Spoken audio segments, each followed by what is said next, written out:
Alright folks, welcome back to the Flip Flop Fab Shop. I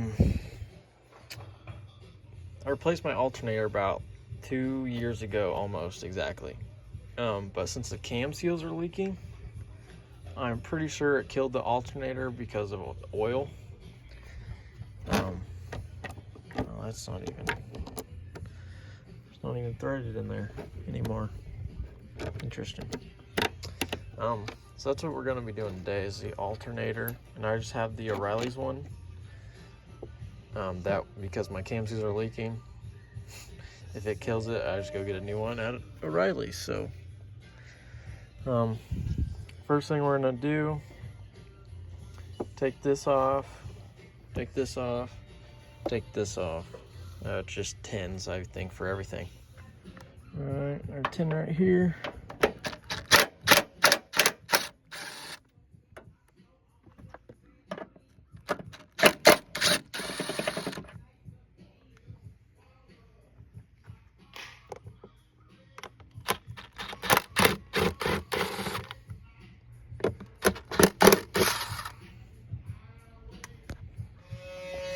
Alright, and this is also a 10.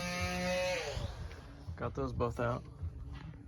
Now, I left the belt on. I thought I would have enough tension to break this power steering pump pulley off, but it didn't. So I stuck a extension in right here. And now, this is also a 17 millimeter. So,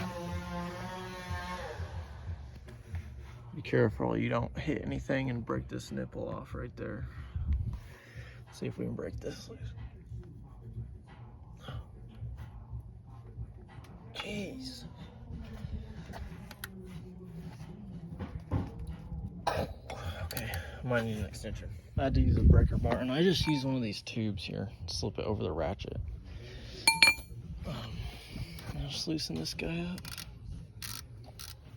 Once you break the power steering pump pulley loose, take your 14 on the tensioner and turn it counterclockwise. And then, okay, there we go. You don't have to take this all the way off. Now I'm probably going to have to pry this to pop the pulley off. See if this will get the job done.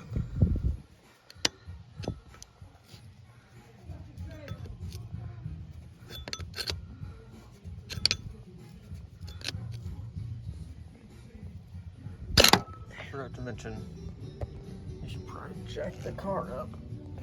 I got my own jack stands.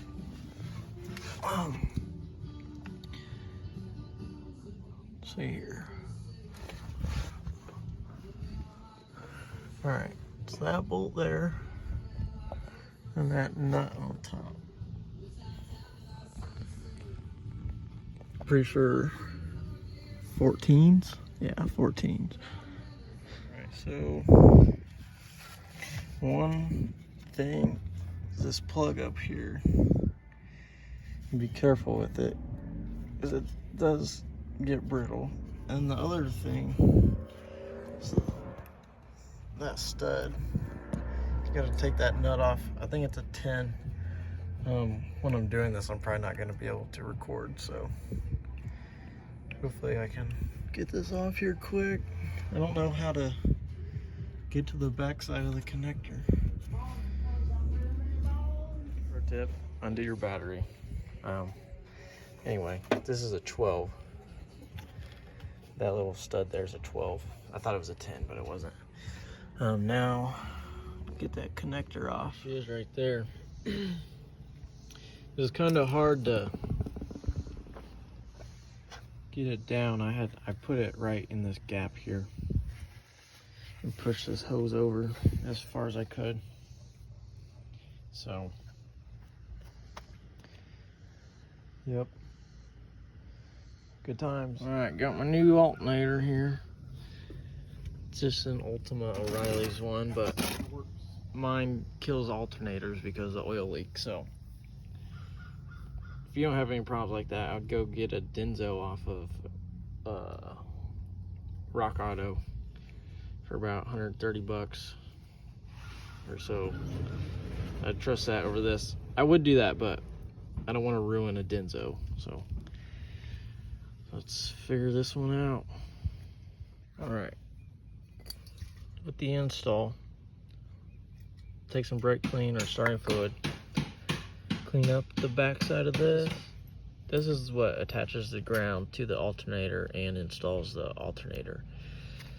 So you kind of want this nut to be clean. And then I got some electronic cleaner for the back side of this plug, wherever it's at. Since I have an oil leak, I'm gonna spray some of that cleaner in there just to make sure oil's not messing up my connection. So, got the alternator up from this gap. You're gonna have to force it. It'll push on the fan shroud, but as long as you get the angle all right, it won't damage anything. Just certain things will rub against the plastic right there. I got it up here. Got the plug in, you can see right here. Now this plastic tab on mine's broken, and if yours is broken, you can either buy the new plug, I guess a new plug from Toyota. So that's on. Then under this little boot, the little stud guy. Just tighten that. And now I'm gonna hang this on this stud up here. Alternator's in. Now we'll put the power steering pump pulley on. I forgot the ground on the bottom bolt. Dang it, that one's long too. Well, glad I just found out. Okay, so I'm gonna do that. Put that ground on there. All right, got most of it together. Make sure you get your belt on and all the grooves to begin with. And if you can't remember how to do that, here's the belt routing diagram.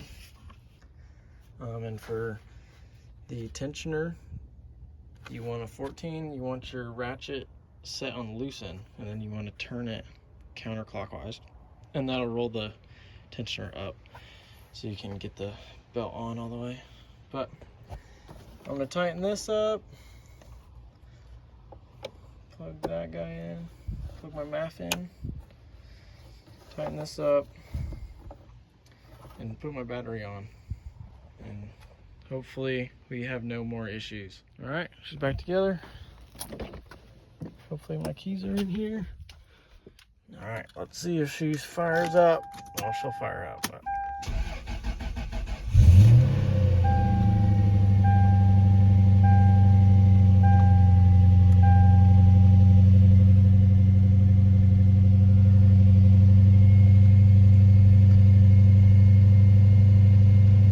If the alternator's still bad, since we did reset the battery, this may take a minute for the battery light to come on if it's still bad.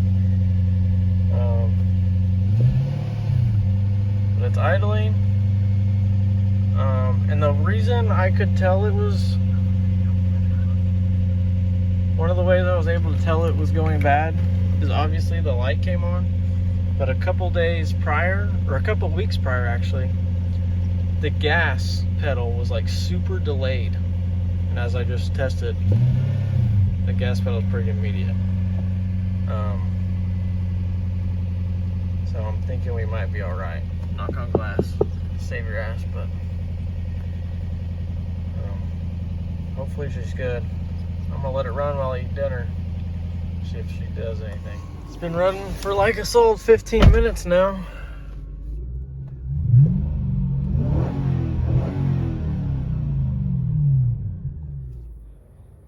I've driven it to work for a couple days now. No problems. It's acting like it should have been the whole time. No weird laggy throttle. So pretty happy with it. Wasn't that bad to replace the alternator. Next video on the Lexus, on the GS. Hopefully I'll be doing the cam seals. I still need to order parts and I'm gonna try to find a repair manual. I think I could probably do it without it, but I'd like it just for insurance purposes, you know. Just some CYA to make sure I got it right. So, yep. Thanks for watching. I hope this helped.